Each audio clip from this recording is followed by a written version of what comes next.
that brings up another topic that you hear every once in a while is the green militarization, and you know, it's kind of going back again to people coming in from other countries, from special forces and things like that, and training and maybe just not doing it the right way. But there's the argument that all these resources that are being put towards militarizing rangers should be put maybe in other places. But I guess, and I'll let you kind of answer this yourself, but if you take all the rangers out right now with their skills and their weapons to protect, then the species, because of some of these people coming in from the outside, aren't going to be around for many months. Precisely, and it's a huge hot topic at the moment, and which I find particularly troublesome. All the articles, all the news, and all the media stuff out there about militarization, it's all being written by people who've never been in the military, have never been rangers, never worked in law enforcement, and the arguments they use to justify this narrative are pointless. So, oh, they're using military technology. Well, everything's military technology. Tinned food and the internet is military technology. Everything was developed. So that's a rather ridiculous one. They're using military technology such as drones. So I still, to this day, have not seen a single park successfully use a drone for counter-poaching. They do have other uses, and they will get there in many years to come, but they're not there yet. So no, that's not working. They're teaching military skills, such as basically what we're seeing is the professionalization of rangers. And there's probably be a 4 or 5 decades worth of research that's gone into police militarization in the US. And what they've all come down to is policing, domestic policing, law enforcement itself is a function of the state's ability to use force to ensure coercion. Basically, this is wrong. You're not allowed to do it. And if you do it, we're going to arrest you. We're going to use force. We're going to forcefully take you. So the big question is not whether it's being militarized or not. It is militarized to a degree. It's an extension of the state's ability to use force. The question is it proportionate? Yeah. That is the biggest question I think we have in conservation. Guys are running around with AKs. Well, the guys coming in have AKs. You're not going to send them out with a can of pepper spray facing 8 LRA rebels. That's not proportionate. And also, you have a duty of care to your own people. We want, as a society, we want our rangers out there protecting our conservation real estate. Okay, we have a duty of care to them, but we're sending them out there. They must be able to defend themselves. So for me, it all comes down to proportionality. Yeah, and I think, we can dive more into training too, but really it comes to a well-trained ranger is someone who's going to be able to protect themselves and their team, but also, proceed in the right manner to de-escalate situations versus, just start firing a gun just out of fear or something like that. So I feel like that training is extremely important, and maybe you can dive into some of the work you've done in the training side that you feel has really had an impact. Well, as you say, the training is the highest priority of all of this, and well-trained guys do de-escalate it. There's countless stories in previous years when there was zero training at all. The only resort was to start shooting indiscriminately. And now with training, you have a whole range of skills to lead up to that in your continuum of force. So your sheer presence alone starts off with de-escalating a lot of things. Beyond that, verbal commands, now you can actually subdue or restrain a person without having to resort to lethal force. So the more trained a person is, then the less likely it is that that force will be abused. So straight away, the professionalization of the Ranger cadre across Africa is a massive de-escalation in itself. Probably what we do see, those the first aid training especially has the largest flow-on benefit. I mean, in almost every ranger you speak to, a few of them, not many, but a few of them will have used those skills in the park, on the job. But a lot more of them, almost all of them, have used them back at home. We've had guys, I think one of the most recent courses, literally 2 days after they finished their training and they have a week's worth of leave, there was a guy doing his own electrical wiring on the house and electrocuted himself. The recruit who had just passed his training, came out, was giving him CPR, resuscitated the guy, whereas before that, he wouldn't have had a clue what to do. So there's a lot of flow-on benefits that accrue from that. And sorry, I forgot your earlier question.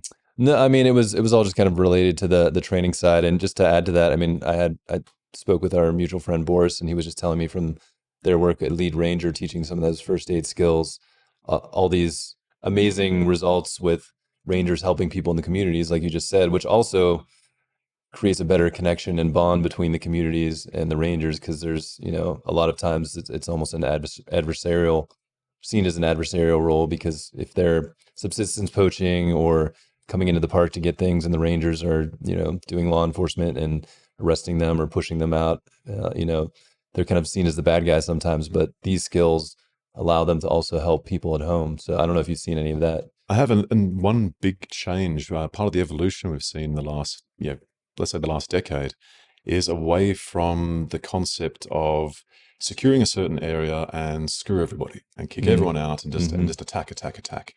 You still get that to a certain degree in the South, Southern Africa, to a degree, but even that's changed a lot. The model that I'm seeing grow more and more and become more and more common is, let's say, 80% soft power, 20% hard power. The 80% is the majority of your rangers out there in the buffer zones, bordering on communities, helping with human wildlife conflict. They're engaging with them constantly. And the 20% hard power, when you do have information that this guy has a weapon under his bed, or this guy's just killed some elephant, has the ivory in his car, that's when you go in forcefully and you use the hard power.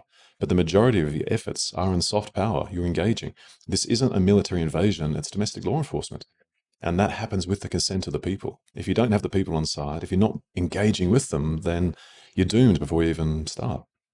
Has that been a part of the training that you've helped develop over the years, is kind of this community engagement aspect of it? Because rangers, especially the more well trained, on the law enforcement side, but even on the conservation side, they become often the advocates for the park and can be, sometimes giving talks at schools or, like you said, helping with human wildlife conflict. And so I didn't know if that's a part of the strategy and the training. It is. It's one of the soft strategies. During training, the guys will be taught communication skills, how to de-escalate situations, how to talk to people, showing respect. And that comes across in their dealings and interactions with the communities. But more than that, rangers are of the communities that they're around and they serve. In many places, in CAR, for example, rangers, it's the largest tax-paying sector in the entire nation. It's one of the largest employers in the region, is guys being rangers. They go back to their village, they spend their money in their communities. And there's lots of different estimates on this, but between 5 and 8 further people benefit from one single ranger's job. He's now buying supplies and he's building a house for his family. He's sending his kids to school. The flow and effect from one single ranger and his employment and salary benefits a huge amount of people. Yeah, I think people from like the US and Europe or other places outside of Africa, Asia, often don't realize how many people one person is supporting with their salary. And it's, in South Africa, it's the same. Often it's, 5 to 10 to plus individuals, close family and then extended family, and they're all relying on this salary from this person. And so, I don't know how involved you've been on that side of things, just trying to encourage these organizations and governments to raise those standards in terms of pay and healthcare and life insurance. I don't know, maybe you can talk to that. That's, I think, one of the greatest things African parks ever did, and there's a huge amount of amazing benefits and the precedents that they set that this is the way things should be run.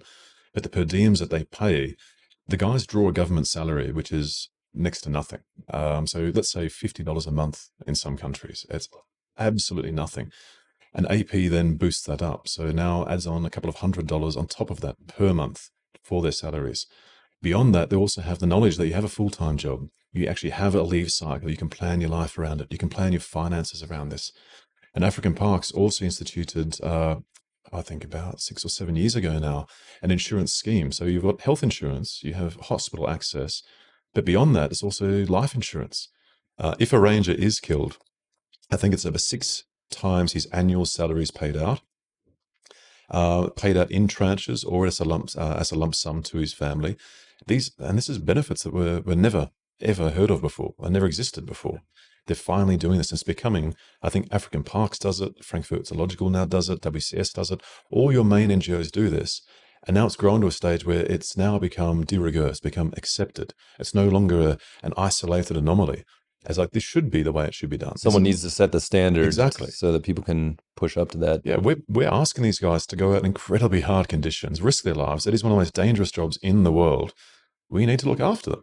And at the same time resist being turned to the poacher side with, potentially high financial rewards. If you don't have any of these, you have low pay and you don't have any kind of health insurance, like you're thinking about your family, it's easier to turn people as well. So, And if you don't have that esprit de corps, if you don't have that loyalty and love of the organization you're with and your park, and it's all maybe a little bit Hallmark movie-ish, but it is when you treat the guys well, when you treat people as human beings, they tend to respect that. I know it's an amazing concept. Crazy concept. Look after your people, they will look after you. If you enjoyed this episode, please subscribe, like, and review our podcast on YouTube, Spotify, and Apple.